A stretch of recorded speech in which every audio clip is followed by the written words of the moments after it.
people to assure that there's this good future that happens.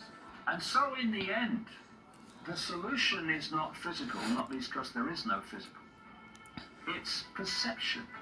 See, what we're doing is we are interacting with this reality, this quantum level of reality where all possibility and probability is waiting to be made manifest. And we are taking from that quantum possibility probability a frequency band of possibility and probability that relates to our sense of perception. Because if you think that you are little me, then the frequency you are operating on and the scale of that frequency is absolutely tiny.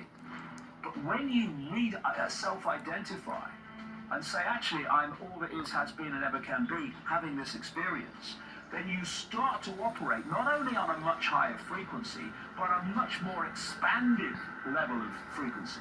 So now you're interacting with this quantum level of possibility and probability in a much more expansive way. And you're no longer operating within the frequency band, because that's what it is, of this matrix.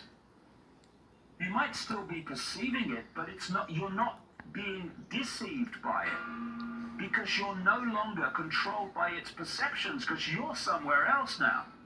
And instead of when you are in phantom self, little me mode, you're standing next to something and it's kind of fuzzy and out of focus and a reddish color.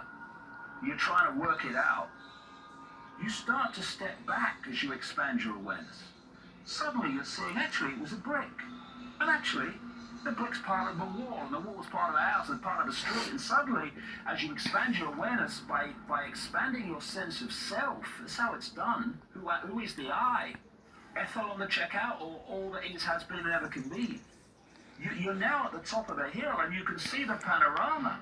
You can see the forest symbolically, because before you could only see the twigs. You're basically taking the headset off. You're taking the gloves off. You're taking the earphones off, and you're seeing what is there to be seen beyond the matrix, which is a frequency band. But everything we have ever believed, everything we've ever thought, everything we think we have ever perceived has been an illusion, a fake, a computer game to enslave our perception and sense of self. Therefore, it's no surprise that we live in a madhouse. This world is insane. The world is an inversion. Everywhere you look, the world's in an inversion.